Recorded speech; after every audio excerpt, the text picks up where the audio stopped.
morning students. Till now in topic of blood we have studied about erythrocyte or RBC and WBC or leukocytes and different types of leukocytes. Okay, now we will move towards another type of corpuscles which is blood platelets or it is also known as thrombocytes. Okay, तो ये जो blood platelets है या जिसे हम thrombocytes कह रहे हैं, actually they are protoplasmic disc like cells and their diameter is about 2 to 3 micron. Okay, और इनका जो काउंट होगा यानी प्लेटलेट्स का जो काउंट होगा वो कितना होगा, it's count is about 3 lakhs पर क्यूबिक mm ऑफ ब्लड के करीब होगा इनका। अब देखिए जो ब्लड प्लेटलेट्स है इनका मेन फंक्शन क्या होता है। ब्लड प्लेटलेट्स जो है वो हमारा जो ब्लड क्लॉटिंग मैकेनिज्म है, रक्त का थक्का बनना। सपोज अगर आपको कहीं चोट लग जाती है तो चोट लगने के बाद वहां से ब्लड जो है वो फ्लो होता रहता है, तो हमारी बॉडी में एक स्पेसिफिक मैकेनिज्म पाया जाता है जो कि इस ब्लड लॉस को रोकता है। तो उस मैकेनिज्म को हम क्या बोलेंगे, ब्लड क्लॉटिंग मैकेनिज्म या रक्त का थक्का बनना। तो रक्त का थक्का बनना या क्लॉट बनने के लिए प्लेटलेट्स जो है वो बहुत इंपॉर्टेंट रोल जो है वो प्ले करेगी। तो ब्लड प्लेटलेट्स का मेन फंक्शन क्या हुआ, they play important role in blood clotting mechanism. तो देखिए अब तक हम लोगों ने क्या बात कर ली है, हम लोगों ने ब्लड कॉर्पसेस जो है जो कि ब्लड वॉल्यूम का 45% पार्ट बना रही थी उसके बारे में हम लोगों ने बात कर ली है। आरबीसी हो गया, उसके बाद डब्ल्यूबीसी के अंदर हम लोगों ने उनका फर्दर क्लासिफिकेशन जो था ग्रेनुलर ल्यूकोसाइट्स हो गया या अग्रेनुलर ल्यूकोसाइट्स हो गया। ग्रेनुलर ल्यूकोसाइट्स के अंदर फर्दर फिर आप लोगों के न्यूट्रोफिल्स हो गया, इओसिनोफिल्स हो गया, बेसोफिल्स हो गया। और जो अग्रेनुलर ल्यूकोसाइट्स था उसमें हम लोगों ने क्या पढ़ा था, लिम्फोसाइट्स एंड मोनोसाइट्स के बारे में। और थर्ड टाइप ऑफ सेल्स हो गई आपकी ब्लड प्लेटलेट्स। ओके, अब हम लोग बात करते हैं ब्लड प्लाज्मा के बारे में। ओके, तो ब्लड प्लाज्मा जो होता है अगर आपको याद हो तो blood plasma total blood volume का 55% पार्ट बना रहा था। ब्लड प्लाज्मा कितना पार्ट बना रहा है, ये टोटल ब्लड वॉल्यूम का 55% पार्ट बनाएगा।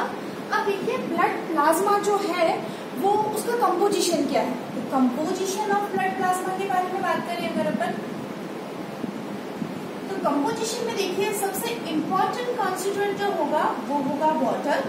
यानी प्लाज्मा के अंदर 90 से लेके 92% वाटर उपस्थित होगा। उसके अलावा उसके अंदर प्रेजेंट होंगे प्लाज्मा प्रोटीन्स।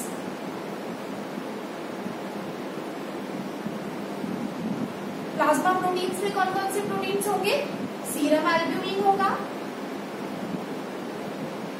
जो कि लीवर में बनता है। इसके अलावा सीरम ग्लोबुलिन होगा, सीरम ग्लोबुलिन जो होगा वो लिम्फोसाइट से बनते हैं, यानी डिफरेंट टाइप ऑफ एंटीबॉडीज है एक्चुअल में ये। उसके अलावा आपके होगा प्रोथ्रोम्बिन और लास्ट होगा आपके फाइब्रिनोजन।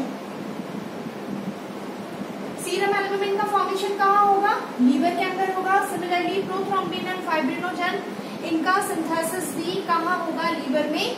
और जो सीरम ग्लोबुलिन है उनका निर्माण होगा लिम्फोसाइट के द्वारा। क्लियर। तो ये जो प्लाज्मा प्रोटीन्स हैं एक्चुअल में ये क्या काम करते हैं, ये ब्लड का ऑस्मोटिक बैलेंस बनाए रखने में हेल्प करते हैं और ब्लड का जो हमें क्या कहना चाहिए, ब्लड की विस्कोसिटी जो है वो मेंटेन करने का काम ये करते हैं। इसके अलावा देखिए इसके अंदर जो ब्लड है प्लाज्मा है उसके अंदर मिनरल सॉल्ट्स या इनऑर्गेनिक सॉल्ट्स पाए जाते हैं। मिनरल सॉल्ट्स और we can say inorganic salts पाए जाते हैं। सोडियम क्लोराइड हो गया, पोटेशियम क्लोराइड हो गया, सोडियम बाइकार्बोनेट हो गया, कैल्शियम, मैग्नीशियम, पोटेशियम, ये सारे के सारे मिनरल सॉल्ट्स जो होंगे वो ब्लड प्लाज्मा के अंदर उपस्थित होंगे। अब ये मिनरल सॉल्ट्स जो है, सोडियम हो गया, पोटेशियम हो गया, सोडियम क्लोराइड हो गया, पोटेशियम क्लोराइड हो गया, सोडियम बाइकार्बोनेट हो गया, तो एक्चुअल में इनका जॉब क्या है। जो ये सॉल्ट्स होते हैं एक्चुअल में ये बॉडी के अंदर 2 इम्पॉर्टेंट रोल प्ले करते हैं। क्या फंक्शन होंगे इनके, एक तो दे helps in contraction of skeletal muscles। skeletal muscles जो स्ट्रेटेड मसल्स होती हैं, स्केलेटल मसल्स होती हैं, उनके कॉन्ट्रैक्शन का जो मैकेनिज्म होता है वो विदाउट इनऑर्गेनिक सॉल्ट्स पूरा होगा ही नहीं। दूसरा इंपॉर्टेंट जॉब जो है वो क्या करेगा, दे helps in nerve impulse transmission.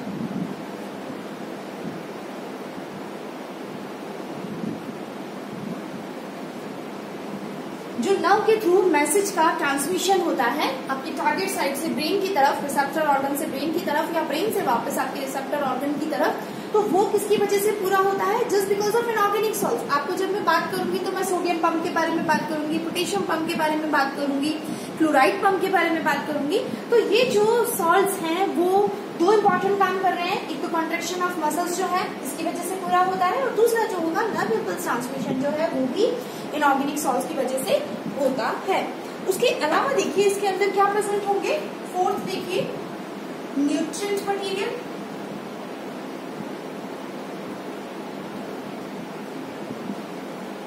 Nutrient material से क्या मतलब हुआ कि जो डाइजेस्टेड फूड पार्ट्स थे, डाइजेस्टेड फूड कॉन्स्टिट्यूएंट्स थे।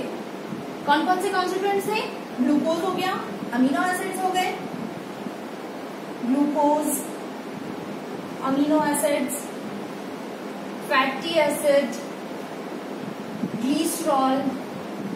तो अगर आपको याद हो जब हमने डाइजेशन के बारे में बात की थी तो हम क्या बता रहे थे कि जो डाइजेशन होने के बाद फूड जो है वो complex food particle simple absorbable form में कन्वर्ट हो रहे थे। सिंपल फॉर्म क्या था, कार्बोहाइड्रेट का ग्लूकोज, प्रोटीन से बनेगा अमीनो एसिड्स, और जो फैट या लिपिड था उससे बनेगा फैटी एसिड एंड ग्लिसरॉल। तो ये जो कॉन्स्टिट्यूएंट थे ये एब्जॉर्ब कहाँ हो रहे थे, इंटेस्टाइन से, स्मॉल इंटेस्टाइन वाले पार्ट से कहाँ एब्जॉर्ब हो रहे थे, ब्लड कैपिलरीज के अंदर एब्जॉर्ब हो रहे थे, और ब्लड के थ्रू पूरी बॉडी में डिस्ट्रीब्यूट किए जा रहे थे। तो दैट मीन्स कहाँ उपस्थित है ये सारे के सारे, ब्लड के प्लाज्मा के अंदर ही उपस्थित है। तो ब्लड प्लाज्मा के अंदर न्यूट्रिएंट मटेरियल उपस्थित होंगे। इसके अलावा उसमें हार्मोन्स एंड विटामिन भी उपस्थित होंगे, हार्मोन्स एंड विटामिन ट्रांसपोर्ट। जो ब्लड प्लाज्मा है, अगर आपको याद हो तो जो हार्मोन सिक्रीट करने वाली अंतःस्रावी ग्रंथियां या एंडोक्राइन ग्लैंड होती हैं वो कहाँ अपना सिक्रीशन कहाँ डालती हैं, ब्लड के अंदर डालती हैं, और ब्लड सर्कुलेशन के थ्रू ही वो जो उनका हार्मोन है वो कहाँ पहुंचाया जाएगा, टारगेट ऑर्गन तक पहुंचाया जाएगा। That means at a time blood plasma में प्लेंटी ऑफ हार्मोन्स उपस्थित होंगे, साथ के साथ विटामिन जो हैं वो भी कहाँ पे एब्जॉर्ब होते हैं, वो भी प्लाज्मा के अंदर ही जाएंगे। तो विटामिन का ट्रांसपोर्टेशन हो गया या हार्मोन्स का ट्रांसपोर्टेशन हो गया, ये किसके थ्रू होगा, ब्लड प्लाज्मा के थ्रू होगा। उसके अलावा देखिए इसके अंदर एंजाइम्स भी उपस्थित होते हैं। ऐसा माना जाता है कि कुछ एंजाइम्स जो हैं they are also present in plasma. इसके अलावा इसमें एंटीबॉडीज प्रेजेंट होंगी। सबसे इम्पोर्टेंट एंटीबॉडीज जो है they fight against bacteria, viruses, जो भी इन्फेक्टेड पार्टिकल्स हमारी बॉडी में एंटर होता है, एंटीजन्स आते हैं, उनके अगेंस्ट कौन फाइट करता है, एंटीबॉडीज फाइट करती है। तो ये देखिए, तो ये ब्लड प्लाज्मा जो है इसके अंदर ये सारे कॉन्स्टिट्यूएंट जो है वो उपस्थित होंगे। तो this is all about composition of blood plasma. अब हम बात करते हैं what is the function of blood.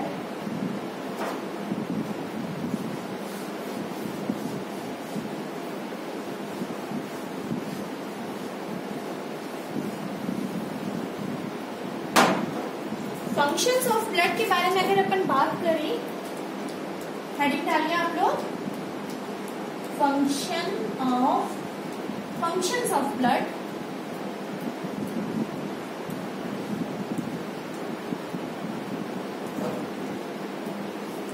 अब देखिए जो ब्लड होता है it perform many important and vital functions in our body.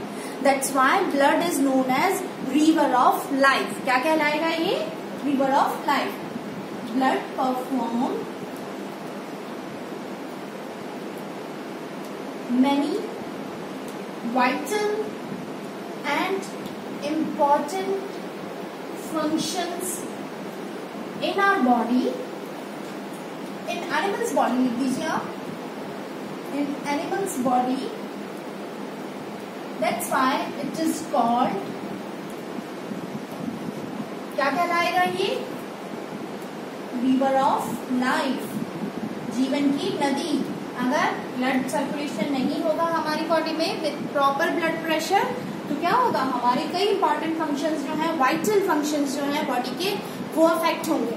Clear? तो ये हमारी बॉडी में कई सारे इंपॉर्टेंट फंक्शन जो है वो परफॉर्म करता है, इसीलिए हम इसे क्या कहेंगे, जीवन की नदी या रिवर ऑफ लाइफ कहेंगे। अब हमने बोल तो किया कि कई सारे वाइटल या इंपॉर्टेंट फंक्शन प्ले करता है, तो क्या क्या इंपॉर्टेंट फंक्शन जो है वो ये प्ले करेगा, तो एक एक को डिस्कस करते हैं। फंक्शंस क्या होगा, सबसे पहला फंक्शन होगा ट्रांसपोर्ट ऑफ ऑक्सीजन। ऑक्सीजन को ट्रांसपोर्ट करना, कैसे ट्रांसपोर्ट करेगा, अगर आपको याद हो तो आरबीसी जो थी, आरबीसी के अंदर एक रेड पिगमेंट प्रेजेंट था जिसे हम लोग हीमोग्लोबिन कह रहे थे। तो हीमोग्लोबिन का एक मॉलिक्यूल एट ए टाइम 4 ऑक्सीजन के मॉलिक्यूल के साथ बाइंड करता है लंग्स के अंदर, और फिर वहां से ऑक्सीजन लेके पूरी बॉडी के अंदर ट्रांसपोर्टेशन का काम करेगा।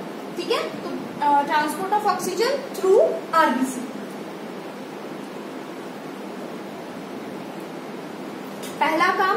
फिर दूसरा जॉब जो होगा वो होगा फाइटिंग अगेंस्ट डिजीजेस।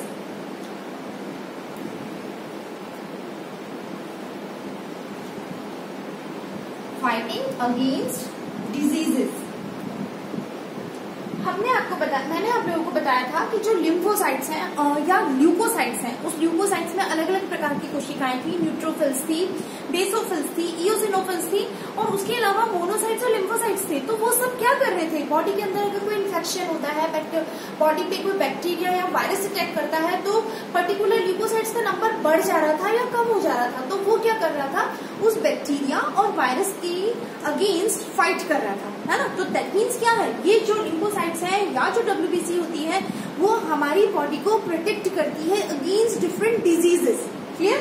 तीसरा जॉब जो होगा वो क्या फंक्शन होगा इसका, ब्लड क्लॉटिंग।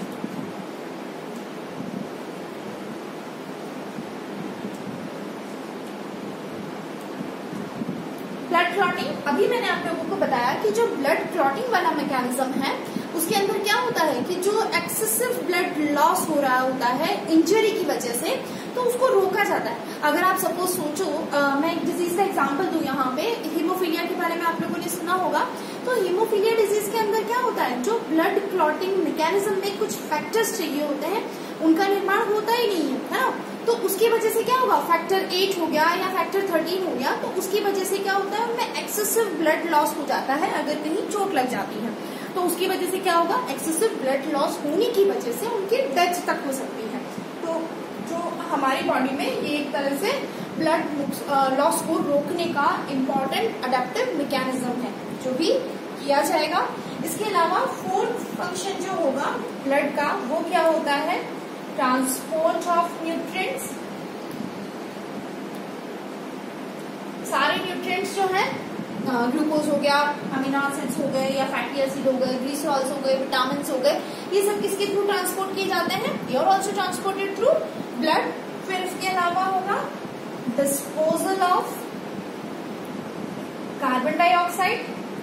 अब आप देखिए, मैंने आपको बताया कि ऑक्सीजन जो है वो आरबीसी के हीमोग्लोबिन के साथ जुड़ के बॉडी में ट्रांसपोर्ट की जाती है, एंड देन उस ऑक्सीजन को यूज किया जाता है। कहाँ पे यूज किया जाएगा, फूड के ऑक्सीडेशन के लिए। ठीक है, और जब फूड का ऑक्सीडेशन होगा, यानी कई सारे मेटाबॉलिक पाथवेज होंगे, ग्लाइकोलाइसिस होगा, उसके बाद आपकी क्रैब साइकिल्स होगा, ईटीसी होगा, तो उन सब की वजह से, इन मेटाबॉलिक साइकिल्स की वजह से किसका निर्माण होगा, मेटाबॉलिक वेस्ट का फॉर्मेशन होगा, है ना। वाटर बनेगा, उसके अलावा दूसरे वेस्ट जो है वो बनेंगे, उसके अलावा जो है वो कार्बन डाइऑक्साइड बनता है।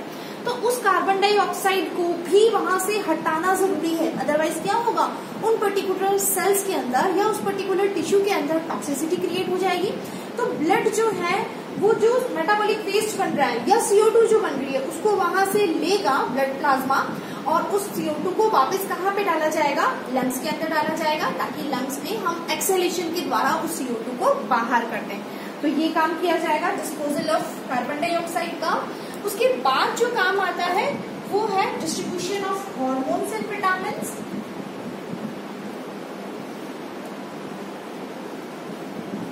Distribution of hormones and vitamins. तो देखिए, जो ब्लड प्लाज्मा है वो क्या कर रहा है, जो डिफरेंट टाइप ऑफ हार्मोन्स हैं या जो विटामिन्स हैं ब्लड प्लाज्मा के अंदर, उसको उनके टारगेट ऑर्गन तक पहुंचाने का कार्य भी ये करेगा। उसके अलावा देखिए ये और क्या काम करेंगे, रेगुलेशन ऑफ बॉडी टेम्परेचर।